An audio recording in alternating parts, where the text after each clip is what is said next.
Hello everyone my dear students. आज मैं आपको फिर ग्रामर में एक बहुत ही इंपॉर्टेंट यूजिंग लेकर आया हूँ देन का। ठीक है, हम देन का प्रयोग किस प्रकार करेंगे। ठीक है, ये आपको ऑब्जेक्टिव टाइप में भी दे देता है। ठीक है, जिसको हमको टिक करना होता है कि इसमें क्या आएगा। ठीक है, वो पूछ लेता है। और एक आता है फिल इन द ब्लैंक्स में खालिस्तान भरने के लिए। तो ठीक है, तो चलिए आज मैं आपको बताऊंगा देन का प्रयोग बहुत ही इजी टाइप में, नहीं बहुत ही सरल तरीके से, जिससे कि आप आसानी से इसको समझ सकें। ठीक है, तो जिसने मेरे चैनल को सब्सक्राइब नहीं किया है वो कर लें। ठीक है, तो स्टार्ट करते हैं अपन देन का प्रयोग। जैसे कि आपको दिख रहा है देन। देन का सबसे पहले हम मीन्स समझ लेते हैं। देन मीन्स होता है, ठीक है, से की अपेक्षा के लिए इसका हम प्रयोग करते हैं। यहाँ पे से हो, ठीक है, और किसी से अपेक्षा करना होता है, मतलब तुलना करना होता है, तो वहां पे हम देन का प्रयोग करते हैं। ठीक है, इसकी थोड़ी सी डेफिनेशन है वो मैं यहाँ पे लिखवा देता हूँ आपको समझने के लिए। ठीक है, किस प्रकार कौन से सेंटेंस में हम किस प्रकार इसको बोलते हैं, कौन सा ऐसा सेंटेंस है जिसमें हम देन का प्रयोग करते हैं। तो यहाँ पे मैं लिख देता हूँ देन का प्रयोग। देन का प्रयोग देन का प्रयोग तुलनात्मक वाक्यों में किया जाता है। ठीक है, तुलनात्मक वाक्यों में तुलनात्मक वाक्यों में किया जाता है। ठीक है, तो बहुत ही इजी डेफिनेशन है इसकी।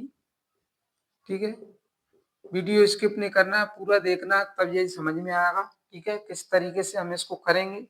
ठीक है, एमपी बोर्ड एग्जाम के लिए वेरी मोस्ट रहेगा देन का प्रयोग। ठीक है, फिल ब्लैंक से पूछ लेता है, क्लास कोई सी भी हो। ठीक है, ए टू जेड क्लास के लिए ग्रामर इंपॉर्टेंट है। ग्रामर नहीं है तो इंग्लिश में हमारे पास कुछ भी नहीं है, ये समझ लेना आप। ठीक है, इसलिए मैं ग्रामर पर अधिकतर फोकस कर रहा हूँ, जिससे कि बच्चे ज्यादा से ज्यादा ग्रामर सीख सकें। ठीक है, जैसे कि लाइव क्लास में भी आपको ग्रामर पूरी लगभग लगभग बता चुके हैं। जो बच रहे हैं टॉपिक ग्रामर में, जो बच रहा है इम्पोर्टेंट, उसको और भी खोज कर हम लाते हैं और यहाँ पे वीडियो अपलोड किया जाता है उसका बनाकर। तो ठीक है, पूरा वीडियो आप देखें। ठीक है, देन मैंने आपको बता चुका हूँ पहले ही, एक बार फिर बता देता हूँ। देन मीन्स से की अपेक्षा, और इसका प्रयोग इम्पोर्टेंट, ये आप ध्यान रखें, ये बात ध्यान रखने लायक रहेगी कि देन का प्रयोग हम तुलनात्मक वाक्यों में करते हैं। ठीक है, तुलनात्मक वाक्यों में किया जाता है, यहाँ पे तुलना की जाती है किसी दो वस्तुओं के बारे में।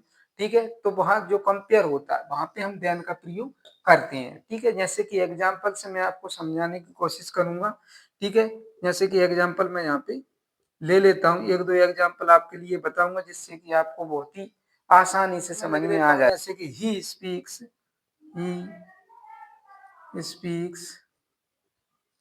Better than he speaks better than. ठीक है, यहाँ पे जैसे कि मैंने ये सेंटेंस एक लिख दिया है, ही राइट्स, आपको दिख रहा होगा। ठीक है, ये एक सेंटेंस लिखा है मैंने। ठीक है, यहाँ पे हम इसको समझेंगे। सेंटेंस अगर फिल इन द ब्लैंक्स में जाए या ऑब्जेक्टिव टाइप में जाए, लेकिन आपको एक सेंटेंस देगा, उसका हमको मीन्स करके नहीं, ऑब्जेक्ट हम चुनते हैं कौन सा इसमें राइट ऑब्जेक्ट रहेगा, उसी को हमको फिल करना होता है। जैसे कि देन का अगर हमको करना है तो सबसे पहले हम सेंटेंस को पढ़ेंगे अच्छे से, उसका मीन्स करेंगे। मीन्स करने के बाद उसको हम देखेंगे, डिसाइड करेंगे कौन सा इसमें आएगा। ठीक है, टेंस के अकॉर्डिंग। तो he speaks better than he right. ठीक है, की अपेक्षा, वह लिखने की अपेक्षा बोलता ज्यादा अच्छा है। ठीक है, इस प्रकार तो इसमें क्या की गई है, तुलना की गई। तो तुलनात्मक वाक्यों में मैंने पहले ऊपर लिख दिया, देन का प्रयोग हम करते हैं, यहाँ पे तुलना हो रही है। ही स्पीक्स बेटर, ठीक है, तो then he rights.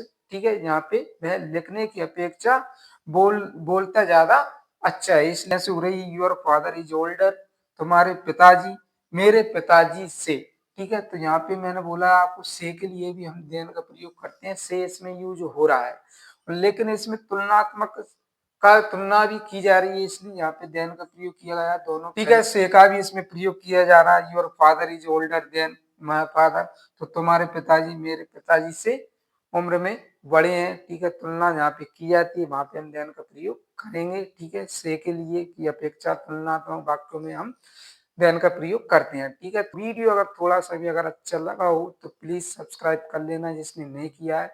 Like comment जरूर करना। कल फिर मिलते हैं नेक्स्ट वीडियो के साथ, तब तक के लिए जय हिंद, जय भारत।